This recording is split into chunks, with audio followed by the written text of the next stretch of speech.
Não dependa da motivação para nada. O design do nosso cérebro ainda é antigo. A prosperidade e o sucesso é uma coisa antinatural para um cérebro que pensa em preservar energia, me manter seguro e procriar. Qual é a saída? Tem um problema na motivação, velho. Porque as pessoas, você tem que estar motivado. E aí você depende de um estado emocional pra agir. Motivação é bom? Lógico que é. Motivação é importante? Lógico que é. Motivação é uma coisa que você tem todos os dias? Lógico que não. Quem é que gosta de acordar 4 da manhã pra treinar motivado? Ninguém, cara. Você dormiu 2 horas, você fala, mas mesmo assim eu tô motivado. Isso não dura muito tempo porque é biologicamente improvável. Mas tem uma coisa que está na frente da motivação. É a força de vontade. E força de vontade não depende da motivação. Força de vontade é simplesmente uma atribuição que você tem na sua cabeça de uma coisa que você diz que você ia fazer e você faz. Se a motivação vier, cara, fantástico, uma pessoa motivada vale por 2. Mas e quando ele não tá motivado, ele não faz? E tem muitas pessoas que esperam estar motivadas pra começar a agir. E não é assim. Você age que a motivação vem. Você começa que a motivação chega. Você age que o sentido aparece. Você começa a caminhar que faz aquela explosão na sua cabeça. Então, motivação é muito bem-vinda, mas se ela não vier, não tem problema, que a gente precisa de força de vontade. E a força de vontade, ela acaba. É como se fosse um tanque de combustível. Então, no começo do teu dia, como é que tá a tua força de vontade? Alta. No final do teu dia, como é que tá a tua força de vontade? Baixa. Então, galera, quer deixar boas decisões pro seu dia? Deixa por onde você tem muita energia. Força de vontade, acaba. Glicose no sangue diminui força de vontade. Cansaço diminui força de vontade. Percepção subjetiva de esforço diminui força de vontade. Ambientes complexos prejudicam a força de vontade. Então, a força de vontade é uma ferramenta muito poderosa e ela acaba. Então, decisões melhores com força de vontade no topo. Resolve coisas que são mais desafiadoras e que exige mais energia logo no começo. Não dependa da motivação pra nada. Se ela vier, top. E ela geralmente vem depois que você começa. Tem uma autora chamada Angela Duckworth. E ela é a maior pesquisadora do planeta Terra a entender garra. E ela falou assim, cara, a garra é aquela capacidade de você permanecer firme numa coisa. É uma das coisas mais vantajosas das pessoas que atingem o sucesso. E ela conseguiu, através da pesquisa dela, entender que a garra tem 4 premissas, cara. Uma pessoa que treina muito, ela tem mais garra, ela treina, ela pratica, porque ela entende o que tá acontecendo, ela fala, não, eu tô melhorando, eu tô firme, eu tô entendendo o que eu tô fazendo, porque ela tem noção precisa do que tá acontecendo. A segunda coisa, tem um propósito muito bem definido. Eu quero isso por causa disso. Eu tenho um motivo. A outra coisa, ela tem esperança, velho. E a esperança é alimentada pela uma visão futura. A esperança é alimentada pela fé, cara. E eu não tô falando fé religiosa, não. Eu tô falando da fé do Napoleão Hill lá, que ele fala em quem pensa enriquece. Ele fala assim, a fé é o único antídoto para o fracasso. É muita porrada isso. Você fala, cara, eu acredito que eu vou conseguir. Eu vou aprender isso. Vou conseguir suportar isso. Você tem fé, cara. Fé. E aí uma pessoa com fé, ela tem mais garra. A fé, em algumas vertentes, também pode ser chamada de autossugestão. É quando você conversa com você. Quanto mais você manda comandos para sua mente, a melhor maneira de você acessar a sua mente subconsciente é quando você manda comando para você mesmo. É quando você repete coisas para tua mente que fortalece a tua fé. Vou te dar um exemplo. O Einstein tem uma frase que a primeira vez que eu li eu falei, puta, que frase animal. Ele falava assim, né? A imaginação é um ensaio da ação. Então você fica imaginando. Então você fala, cara, eu detenho conhecimento, eu detenho capacidade, eu detenho habilidade. E eu vou conseguir isso, cara. Porque eu penso nisso todos os dias. O cara vai dormir e fala, eu penso nisso todos os dias. Isso faz sentido pra mim. Eu aprendi mais um pouco hoje. Amanhã eu vou acordar e eu vou estar com energia. E eu vou aprender mais um pouco amanhã. Eu acredito, eu tô fazendo a minha parte. Você fica reforçando, você fica dando autossugestão. O que acontece? Isso vira padrão do subconsciente. E quando vira padrão do teu subconsciente, quando a consciência vai embora, quando a razão vai embora por algum evento que acontece, o teu subconsciente emerge. E quando o teu subconsciente emerge, vem o padrão que tá dito ali. Se eu pudesse dar uma dica assim, cara, como é que eu começo a ter mais foco? Já como é que eu começo a ter mais performance? Me dá o primeiro passo, cara. Um só. Eu falo, cara, começa eliminando o que te fragiliza. Como assim? Por exemplo, opinião dos outros. Por exemplo, dormir tarde. Dívida. Não se posiciona na frente de uma pessoa. A tua cama tá bagunçada. Qualquer coisa que você percebe que te fragiliza, tira ela da tua vida. Tira, radicalmente. Vai acontecer uma coisa, você vai ficar mais leve. E ao ficar mais leve, você tem mais mobilidade. E ao ter mais mobilidade, você tem mais fluidez. Sabe uma coisa que me fragilizava? Eu queria dizer não conseguia dizer não. Eu não conseguia dizer não, cara. Ah, joguei, vamos ali, vamos. Aceita isso, aceito. Caraca, eu não conseguia dizer não, porque eu tinha uma coisa que era a opinião dos outros. O que cara vai achar? E aí eu li um livro chamado Essencialismo. E aí o cara fala assim, ó, o que é mais importante agora? Tem uma pergunta que permeia o livro, né? O que é mais importante agora? O que é mais importante agora? E aí tem uma passagem do livro que ele fala assim, cara, você tem que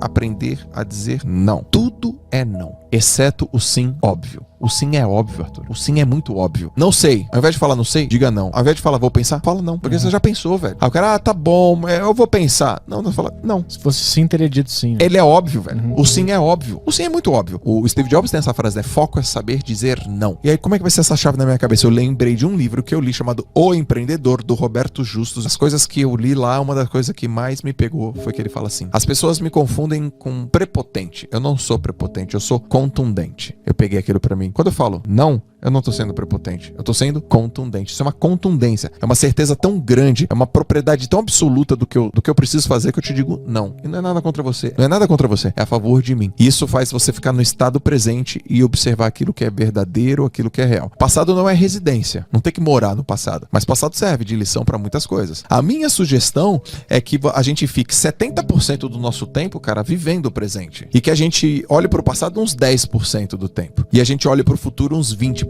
do tempo. É que tem gente que fica 70% do tempo, por exemplo, no passado, ou 70% do tempo no futuro e 10% do tempo no presente. Não, cara, fica uns 70% aqui, olha pro passado só uns 10% para pegar um aprendizado, projeta pro futuro, você vai ter uma vida melhor. Mindfulness é a capacidade de você prestar atenção no agora. E como é que você faz isso? Um exercício muito simples é respirar. Então, por exemplo, você fecha os olhos, respira e você fala, eu vou prestar atenção no som da minha respiração. Aí o cara fala, porra essa, João, som da respiração. Eu tô pensando um monte de coisa. Pois é, esse aqui, porra essa, o som da minha respiração. Volta, só respiração. Você traz pro centro. O exercício do Mindfulness não é se concentrar. O exercício do Mindfulness é quando você muda o foco, você trazer pra cá. É isso que fortalece o Mindfulness. Você passou o carro, você fala, não, volta aqui pra respiração. Esse trazer de volta é o que fortalece. E aí você percebe que você fica, cara, eu só consegui ficar 3 minutos. Aí dá 3 semanas, cara, eu só consegui ficar 9 minutos. Eu falo, cara, você triplicou. Aí passa 3 meses, você fala, cara, eu só consegui ficar 1 hora. Aí você fala, cara, você fica 1 hora aqui no presente, prestando atenção numa coisa. Então os caras que são peritos em Mindfulness, o cara ou presta atenção na respiração, tem cara que diz que escuta o sangue passando pela veia, altíssimo nível. Caralho.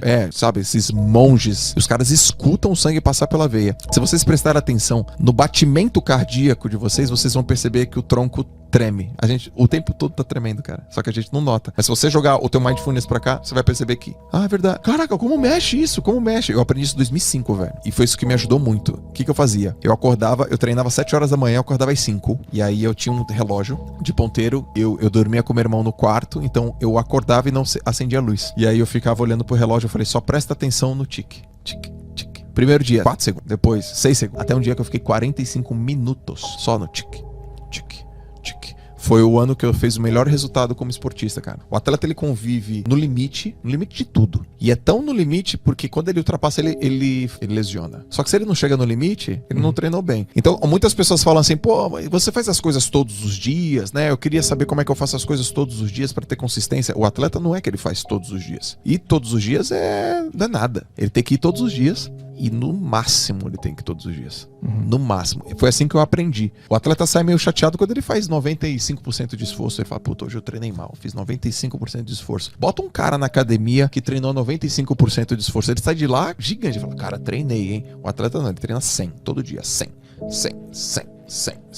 Aí você fala, caraca, mano, por que isso, cara? Pra quê? É porque o cara quer ser o melhor que ele pode ser, cara. Essa é a busca. E não é difícil. Talvez algumas pessoas falem, não dá pra ser desse jeito. Dá, porque o ambiente que você tá, você tem 40 nadadores do teu lado. Sabe o que esses caras estão fazendo? Tudo descendo a porrada. Tá todo mundo ali. Então, aquilo vira comum. Como é que a gente pode trazer isso pra vida? Se você tá num ambiente, cara, de alta performance, de pensamento, de sentimento, de atitude, você vai ficar alta performance. Você vai performar. Porque aquela galera só respira aquilo no trabalho, nos estudos, na universidade. O grupo pensa de um jeito. E se você pensa diferente, o grupo te expulsa, o sistema te expulsa. E você também não aceita gente que não pensa desse jeito. Então, muitas pessoas podem achar, meu Deus do céu, isso é muito difícil. Na verdade, não é difícil. As coisas não são difíceis quando você não coloca escolha. Eu não tenho escolha? Qual a escolha? Ué, não tem. Então, é fácil decidir quando você não tem escolha. É difícil quando você tem muitas. Esse desejo precisa ser transformado em objetivo. Precisa. Se alguém me pergunta, Jó, qual é o teu sonho? Eu tenho dificuldade pra responder isso. Muita. Porque se você me perguntar, Jó, qual é o teu sonho? sonho. Eu falo assim, ó, sei lá, tem um projeto social só com moleque carente da periferia e botar uma piscina lá. Aí você fala, minha cabeça já pensa assim, por que então tu não faz isso? Pronto, ele já virou objetivo, entendeu? Eu falo, tá, então o que eu preciso? Pô, eu preciso de uma... Aí minha cabeça já...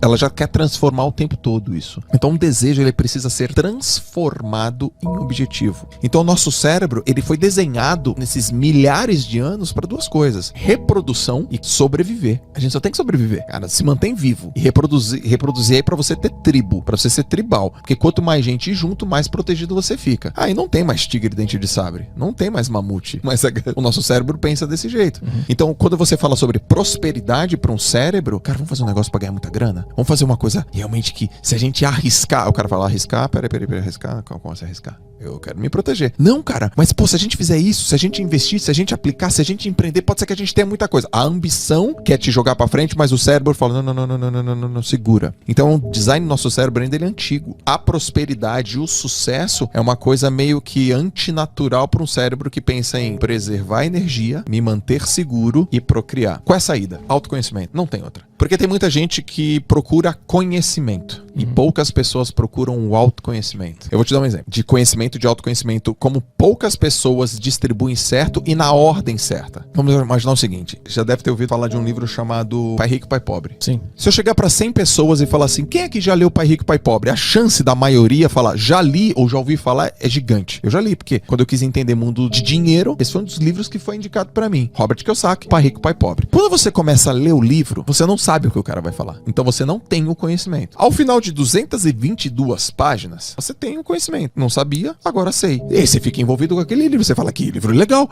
que livro do cacete, porra, caraca, agora eu sei qual é o caminho. E aí você chega lá e fala, mas e aí? Você já ficou rico? Ou você tá indo no caminho da riqueza? O cara fala, não, é porque isso não é pra mim. Ou seja, ele pega o conteúdo, ele entende o conteúdo, só que ele diz que não é pra ele. E ao dizer que ele não é pra ele, não tem nada a ver com conhecimento, tem a ver com autoconhecimento. Por que você pega uma coisa e depois que você estuda aquela coisa, você ainda continua a dizer que não é pra você? Por que você pega uma história, um relato, um documentário, um bate-papo numa live, num podcast, e você escuta um cara falar e você fala, mas isso aqui não é pra mim? Não é porque te falta conhecimento, é porque te falta autoconhecimento. Por que você sempre medo? Por que quando uma oportunidade aparece pra você, você foge? Como que você toma suas decisões? Como que você escolhe as coisas? E o nome disso é condicionamento. De onde você veio, quem te criou, quem gerou autoridade sobre você, qual foi teu modelo na escola, qual foi teu modelo religioso, qual foi teu modelo familiar, qual é teu modelo ambiental. É a somatória dessas coisas que fez você agir, pensar e acreditar nas coisas que você acredita. E aí, por mais que venha outras propostas de conhecimento, se você não tem o seu autoconhecimento, vai ser difícil. Então, qual é a saída? É você se conhecer, para você quebrar algumas questões e você deixar o rio fluir. Como é que eu me conheço? Eu tenho que ler um livro? Não precisa. Eu tenho que fazer perguntas para mim?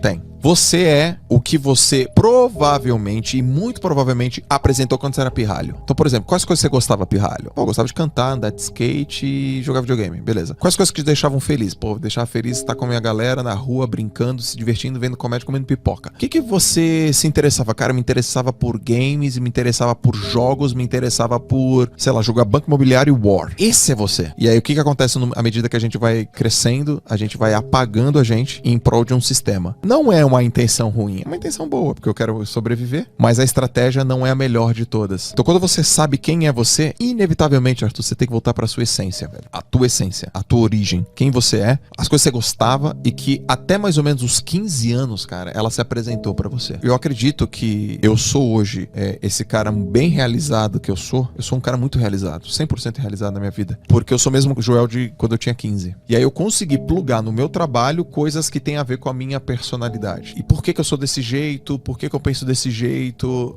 Eu carrego muita herança também do meu pai, e não quer dizer que foram coisas certas. Por exemplo, o jeito que ele tratava minha mãe. Eu já vi meu pai tratar minha mãe muito mal, várias vezes. E eu já tratei parceiras minhas no passado mal. E eu não entendia por que eu fazia aquilo. Hoje eu sei, porque você não aprende um hábito, você copia um hábito. Eu copiei o que eu vi meu pai fazer. E aí o autoconhecimento me mostrou o seguinte, cara, só porque meu pai fez aquilo, não quer dizer que eu vou fazer. Então você barra aquilo, interrompe e começa um novo ciclo. Que eu não quero que meu filho veja esse jeito eu tratando a mãe dele. Outras coisas eu eu modelei muito do meu pai, e eu acho uma máxima essa responsabilidade, esse senso crítico pras coisas, mas outras coisas não. O que não dá pra ficar é repetindo padrões que não me levem aonde eu quero. Não tem sentido. Então essa pergunta, quem eu sou, onde eu quero chegar, quais são as coisas que realmente determinam as coisas que eu tenho sucesso. Quer ver outro exercício? Pra você olhar pra dentro de você? Se você listar 5 coisas das quais você tem orgulho, o que aconteceu na tua vida? Aí o cara vai falar, pô, pelo amor de Deus, não consigo citar uma. Consegue. Cita aí. Ou escreva. Aí o cara escreve. Aí você fala, quais são os padrões que tem em comum aqui? O cara vai achar um padrão, cara. Ele fala, putz, todas as vezes eu fui determinado. Todas essas vezes aqui eu fui um cara que procurei ajudar as pessoas. Todas essas vezes aqui eu fui uma pessoa que, ao invés de eu ficar focado no problema, eu fui pra solução. Eu falo, então, esse é você. E aí, ali tá os pontos fortes dele, cara. Essa é a tua essência. Porque muito provavelmente isso vai acontecer. Vai ter demonstrado com ele alguma coisa quando ele era pirralho, cara. Pequeno, moleque. Volta a isso. Aí o cara, puta, isso já aconteceu mesmo quando eu tinha uns 14. Volta um pouco antes. Puta, é verdade. Com 11 aconteceu a mesma coisa. Porque é ele. É ele sendo ele. É ele sendo livre. É ele colocando pra fora. É ele botando a essência dele. A essência dele. Solto, leve, brincalhão, livre. Então, lógico, a gente vive num mundo que a gente tem que ter algumas regras de conduta. Lógico, a gente se ajusta. Mas a essência, cara, a essência é muito importante. Então tem muita gente que fala assim, mas aí o cara é muito determinado e o cara não desiste. Campeões não desistem. Mentira, cara. Campeão desiste o tempo todo. Mas como assim, Jó? Campeão desiste o tempo todo. Quando você pega um plano, você aplica ele não dá certo, você fala, desisto desse plano. Ou desse planejamento. A meta, cara, ela é fixa, assim. Mas as coisas, se elas não estão funcionando, a gente não continua.